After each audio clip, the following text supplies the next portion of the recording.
Welcome back, everybody, to DreamHack Winter 2016. The Grand Prix continues on to round number 5. We have a handful of players who are 4-0 undefeated, and we're going to narrow down the field even more. We have $27,500 on the line, as well as a handful of HCT points. And I am joined by Life Coach and Raven, who will bring you guys the next series of the day. Now, keep in mind, we're doing 6 rounds today. Normally, we do 7. But because of the interest of time and scheduling, we're just going to cut one off. But don't worry, we'll add it back tomorrow, so all things good. Adrian, how you doing? Yeah, very good, very good. Yeah. I'm really enjoying the tournament. Yeah, how's Wife Coach doing? 3-1. She just lost her first match, but it's okay. I think the expectations, like, she was asking me, like, what would be a great result, and I was saying, if you go 5-4, that's awesome, right? I mean, we have like 200 of the very best players in the world here, so if you can compete with them and score a positive score in the end, well, that's just insane. And I mean, this is just mind-boggling to me. No, really. Yeah, it's fantastic. And you know, she said that she was really nervous, but I think she's been playing well. I think that's also important too, just to see how much fun she's having as well. Oh yeah, to compete there.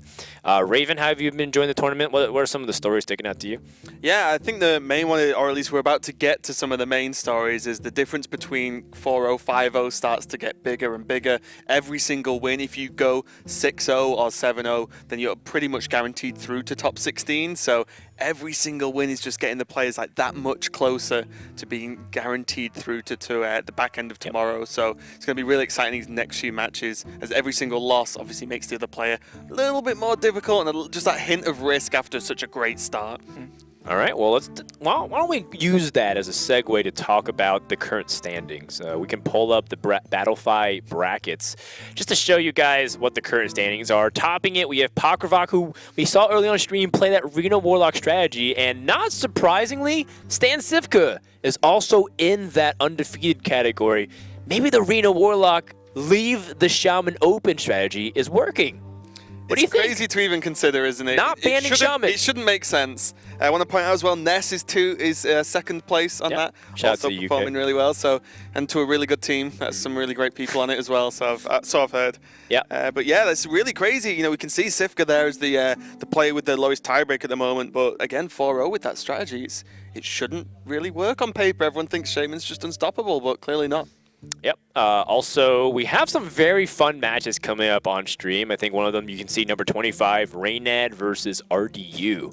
That's going to be the second match, I think, of the round. The first match will be VLPS versus Pavel. I think it's long overdue that we check in with the world champ and see how he's doing. I think a lot of people have their eyes on him, because if Pavel wins DreamHack Winter, he would have a 3 back-to-back-to-back tournament streak, which has never been done in Hearthstone. Some people win 2 tournaments in a row, very few have, and he's done it. But to win 3 in a row would be absurd. So also, I'm seeing if that's possible. Also, the time period in which he would win 3, it's pretty much week after week after week in terms of the actual speed in which he would have won them. And he got off to a rough start earlier today. He actually lost his first match, very similar to Firebat in the first match today. So it looks like he's been okay climbing back at least and on his way there to try and get through, even with a rough opening. Yeah, and we are also talking absolute premier tier here. I mean, it's not like just normal back-to-backs, but it's like BlizzCon World Champion. I mean, It's not some Zotac Cup that we had back in the beginning of Hearthstone, where I think Tice won 5 in a row or something. But that was really impressive back then, and definitely very impressive what Pavel's doing here. Also want to call out that Super JJ 4-0 again. It's not even a surprise at this point, is it? It's like put him in top 16. He's statistically, I think, out of all the DreamHack Grand Prix, the best player out of all of the competitions so far. And the fact that he's 4-0 again, the fact that he practices with Stan Sivka and Life Coach and some of these, I think it's just not a surprise that he does super well. So I'm really happy for him, and I hope he continues to do well.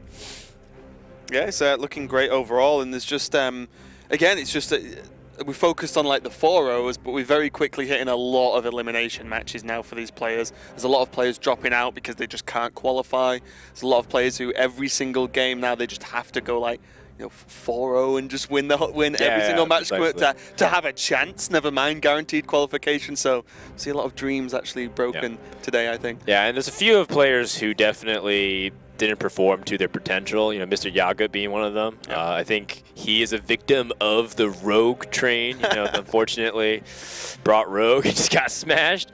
And a few other players definitely experienced that as well. But I want to see some of these players continue to come back and rise up, because not everybody can win. That's like the really unfortunate thing about DreamHack. You go down the list of players and you always see, oh yeah, that player is a good player. That player's a good player. That player's a good player. But they all can't go undefeated. Yeah. They sometimes match in the first round. So that's what's, you know, quite the intense competition for DreamHack. The lineups and bans are in for our first series, VLPS versus Pavel. And unsurprisingly, Shaman is banned from VLPS. I think VLPS is also planning to ban Shaman from Pavel, leaving them the Mage, the Tempo Mage, the Zoo Warlock, and the Cthulhu Warrior. Yeah, so there's potential of just a complete, or close to some mirror matchups anyway. Pavel actually not bringing his mage. Right. By looks things, and it's kind of interesting that he's not. Maybe he thought it could be too predictable. He obviously won BlizzCon, and his mage had a lot of great performances there. He then went on to the Game Gun tournament, won that, and brought almost the same lineup he took to BlizzCon, and now he's sort of just strayed away a little bit. And I think if you are going to be as prolific as Pavel is now, maybe bringing the same list over and over again is not a good idea when you're in a field this stacked that will just punish you for it pretty hard. It is interesting that VLPS also chose not to bring Druid. I think that was a class that a lot of people felt that it was one of the more guaranteed classes. It was Druid and Shaman are the two most popular. How do we feel about the fact that VLPS didn't bring Druid to his lineup? I guess, as we already spoke about earlier, there is a chance to ban the Shaman, and then there is also a certain percentage that people wants to ban the Druid, like that is their strategy. And well, you counter that strategy by not bringing Druid, maybe, but sure. Not really. But it could be a consideration. Yeah, but if you don't bring it, then it's like you permanently ban it for yourself. Yeah. Right. It's like if you don't bring Shaman to this tournament, you give him an opportunity for a second ban in a way. Yeah, I think to some extent there's just a small aspect of, well, everyone's prepping for it, right? Sure. So then if I just don't bring it, then part of their preparation, potentially to try and beat the Druids they're expecting everyone to have, sort of goes out the window a little bit and might be just a little bit wasted, because Hearthstone's just a game about taking edges all of the time, right? And taking the small percentage like increases you can get anywhere you can get them, and even in just class choice at this point. Yeah, definitely. So I think we're going to get ready to start the series. I'm excited to see what these guys have in store. I think VLPS comes in here with a lot to prove.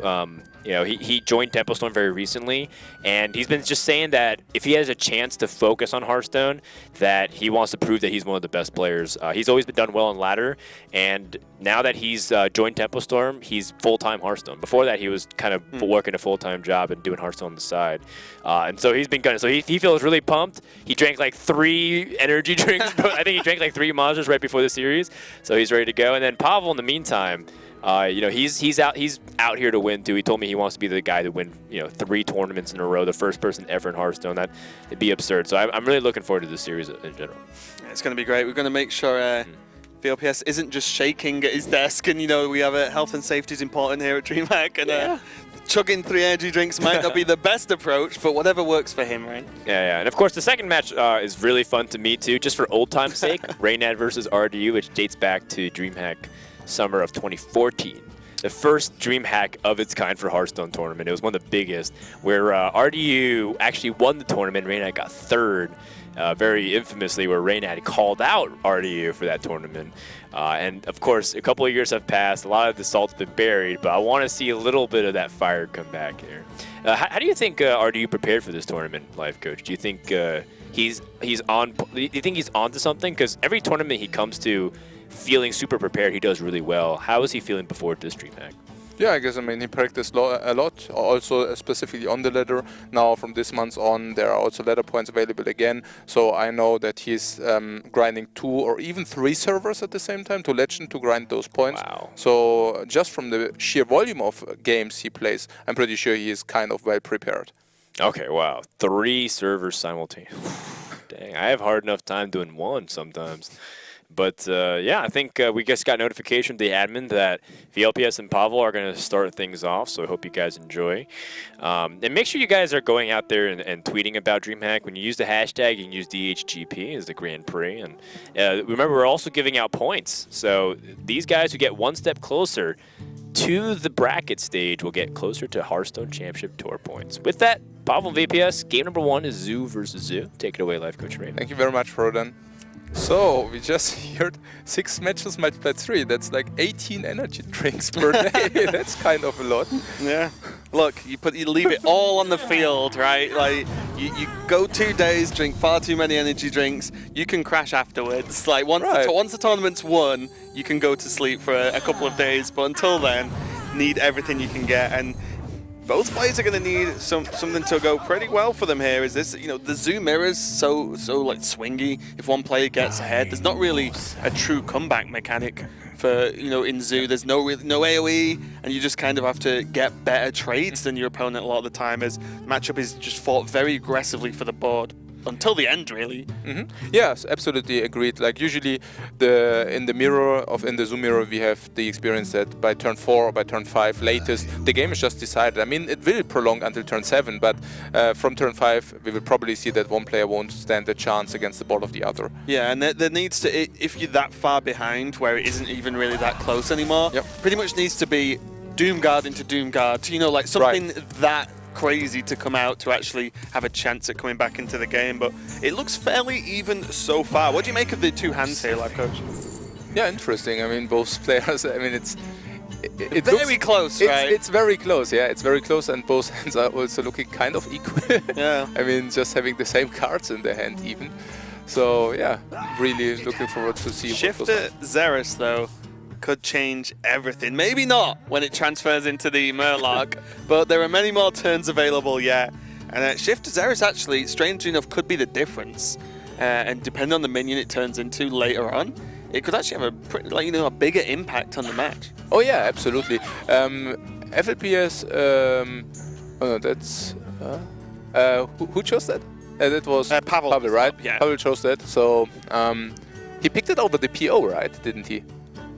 Yeah, he got it from the peddler. Yeah. Yeah, he could have picked PO. Yeah, would have you preferred that? Like, it's a real tough one, because there's a slightly riskier play of Xeris, because you could just morph into 3 bad minions, right? But the PO, you kind of with PO you kind of expect him to be behind a little bit and then have to trade up and get the value trades, whereas the Xeris might actually just change into something to really get you ahead. Patient Assassin now, yeah, that's clearly the card we're after.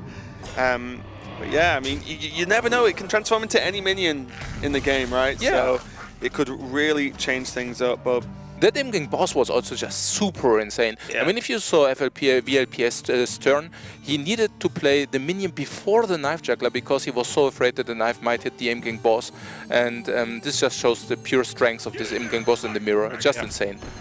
Yeah, it works sort of similar-ish to how Implosion used to work in the mirror, whereas whoever got the Implosion off was feeling pretty good about life, because you can just make so much extra use of those tokens.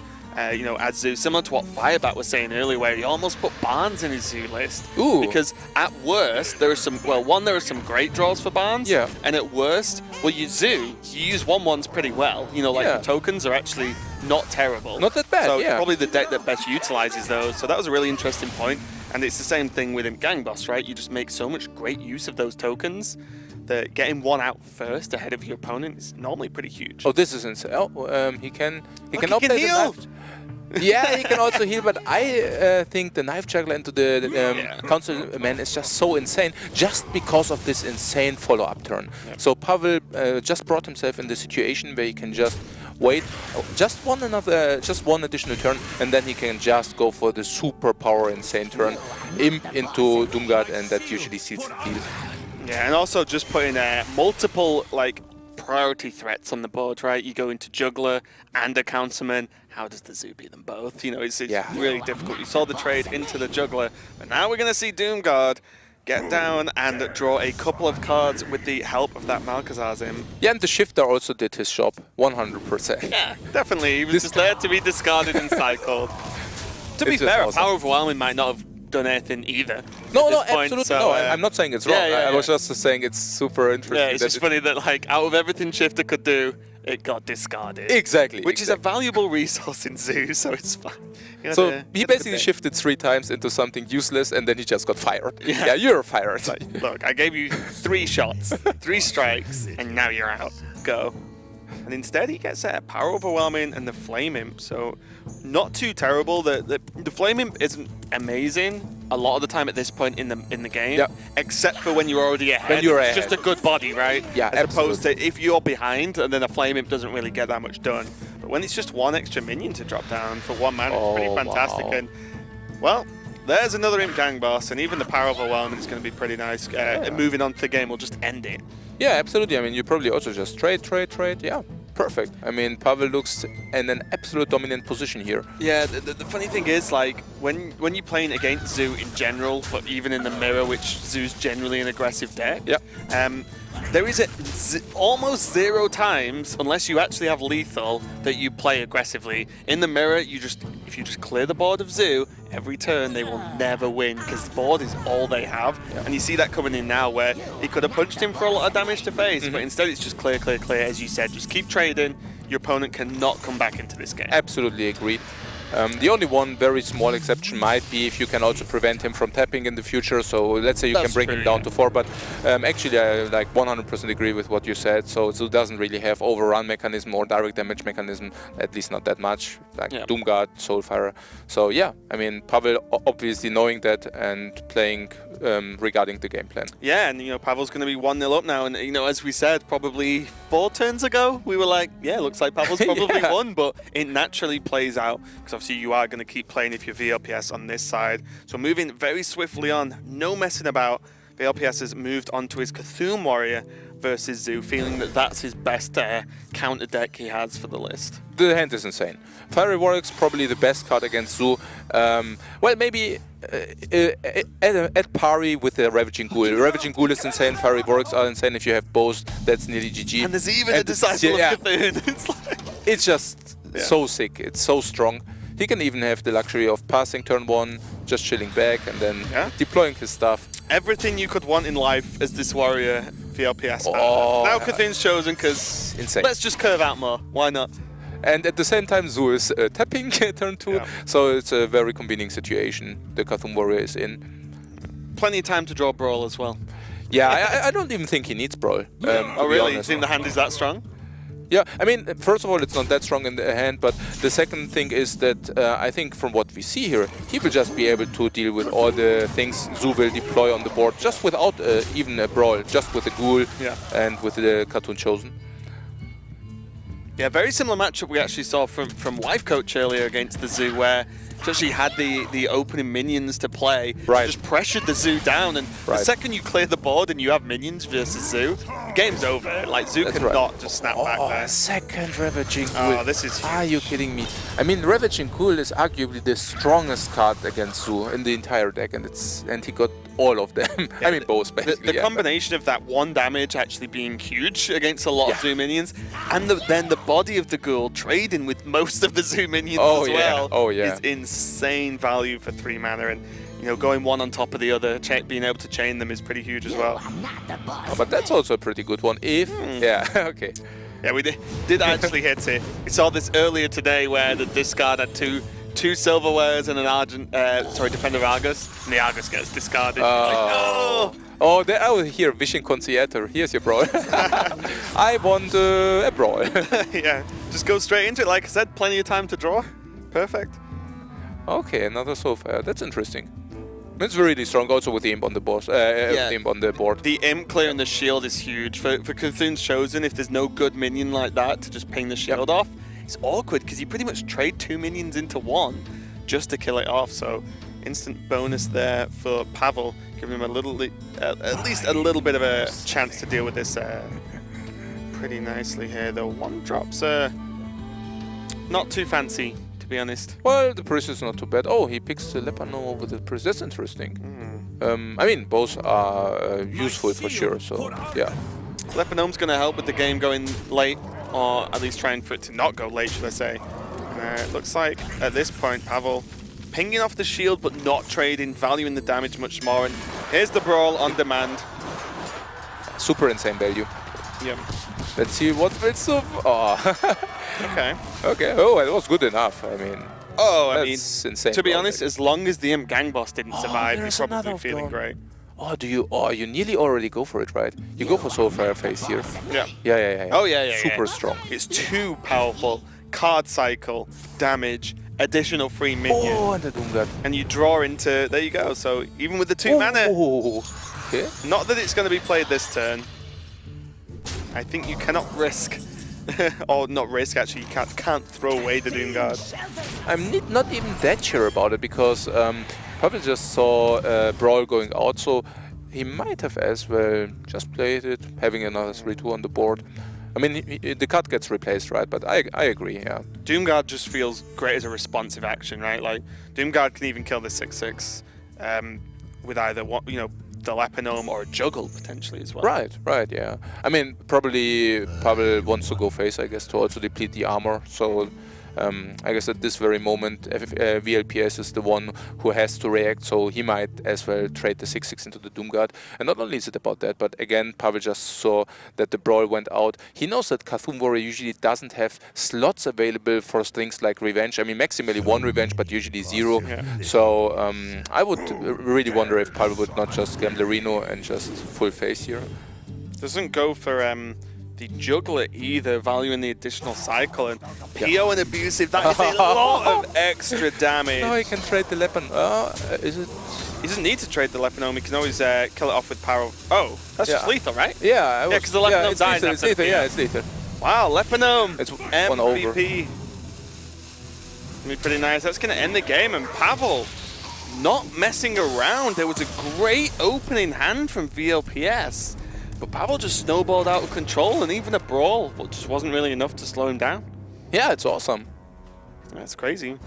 Leponome doing some work there. Yeah, absolutely. That's actually sick, because like, the power overwhelming onto it, so it kills it off at the end of the turn and does the 2 damage. Is crazy. Yeah, and you also see that Pavel is very routine in this. I mean, he didn't even need like 5 seconds to spot the lethal, right? I mean, usually you would count damage on the 6/6, damage on the face. Okay, it's lethal, so I go for it. But Pavel just drew the card and then bam, bam, bam, just convert the lethal. Yeah. I mean, very natural. And I think what's been great to see as well, because I was casting opening week, last call for Pavel, BlizzCon. Yep. I casted Game Gun as well, so I saw Pavel play a lot there. He seems to be getting more and more confident as a player as well. He looks completely calm. Obviously, he's winning, so that helps. But in general, during opening week, there were a few moments where he was visibly stressed and a little bit nervous, making a couple of mistakes. Now he just looks as calm as a cucumber, and he's just playing the game. Just knows exactly what to do. As you said, spotting lethal damage extremely quickly and just being like, yeah, go for it. Okay, so VLP is also having kind of a very decent hand, being able to address Flame Imp just with his Arcane Blast for 0 mana and just developing the board.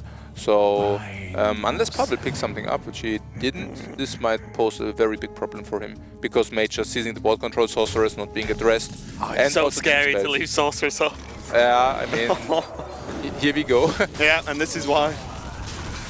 And now this is the thing, it's like, well, yeah, there could have been an Arcane Intellect goes into that turn, but it didn't mean he wouldn't have cleared the board, and all you do is clear the board versus Zoo. Keep doing it and it'll be fine. But there are options now, like with this Soulfire. I mean, this Soulfire was so important. There goes the Doomguard. Yeah, but it doesn't matter. Though, yeah. Yeah, exactly. Yeah. The immediate benefit you need versus the late game benefit of a Doomguard. That's right. Oh, he uses... okay. So he really values the trade so much, yeah. Oh, not able to kill the 1/1, but now valuing the damage, because let's be honest, Zoo can't heal, and VLPS has a lot of burn in his deck. All he needs to do is draw 2 fireballs, and it's pretty much game at this point. That's right, but he needs to draw them.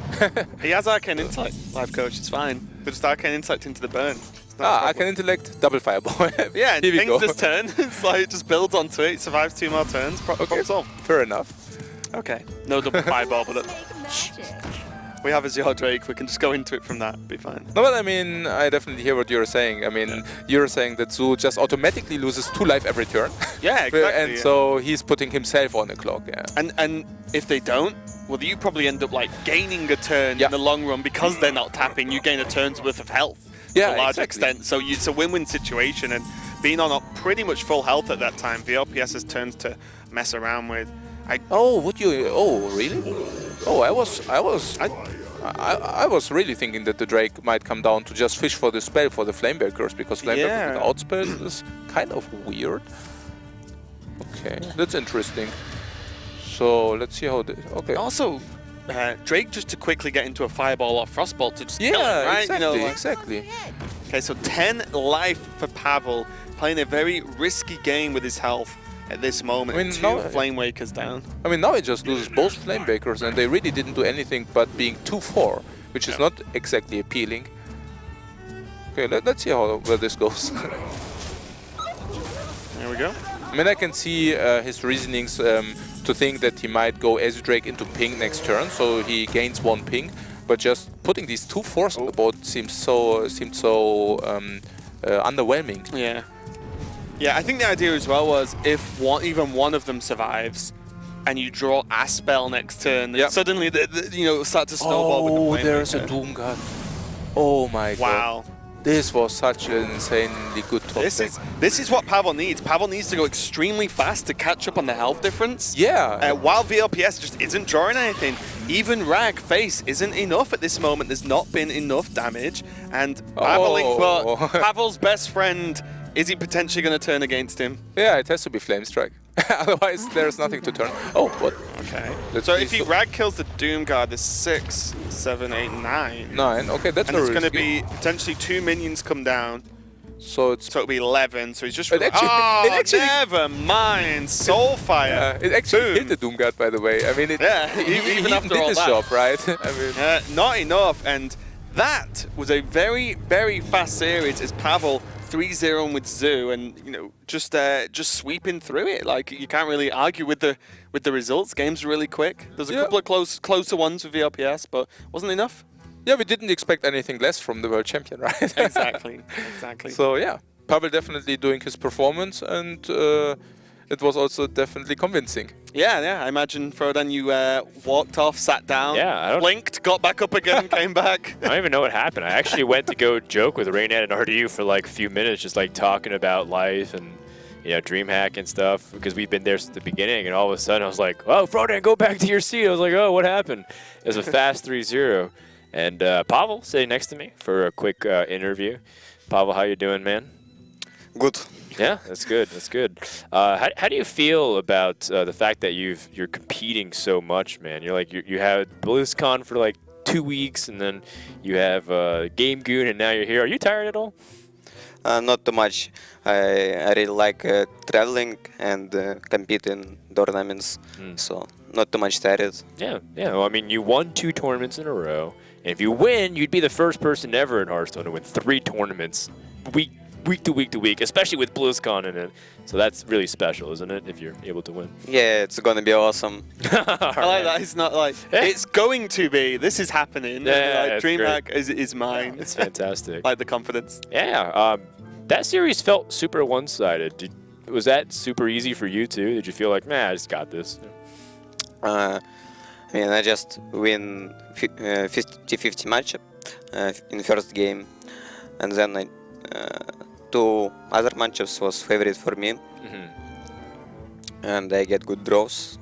So yeah, Zoo is very, very good in this format. If you ban Shaman, why'd you choose not to bring Mage at this tournament? A lot of people think that you and Temple Mage are a good fit, and then you chose not to bring it. I was thinking a lot about my last deck. I was choosing between Warrior and Mage. But I think for the last hero standing, Warrior is slightly better, so I decided to bring Warrior. Yeah. What do you guys think? You guys think Warrior is better than Tempo Mage for last year's standings? No bubbling books, sorry. Yeah, I guess it doesn't have so many counter matchups. So yeah, why not? Yeah, I think it's like a consistency thing, right? Yeah, you normally know exactly what you're getting with Warrior almost all the time, whereas Tempo Mage can be a little bit crazy. So. Yeah, just ask this guy. Yeah, exactly. Yeah, that's awesome. Well, Pavel, is there anything else that you feel about your play at all? How do you feel about DreamHack and competing in the Swiss portion so far? Last time that I remember you were competing, you went 0-2 and then won 7 games in a row and then didn't get through because of tiebreaker. Actually, I win first match and then lose 2 match in a row, and then win 6 games in a row, and don't, and I finish in 17. Yeah, That was kind of sucks. Yeah, 17th place, and you weren't able to go to the playoffs. So you're here to get revenge, right? Yeah. For not being able to go through. Nah, rough times sometimes. All right, well, congratulations on your victory, and good luck in your final match of the day. You're 5-1 or 4-1 right now. Why did you choose to go 3-0 and not reverse sweep?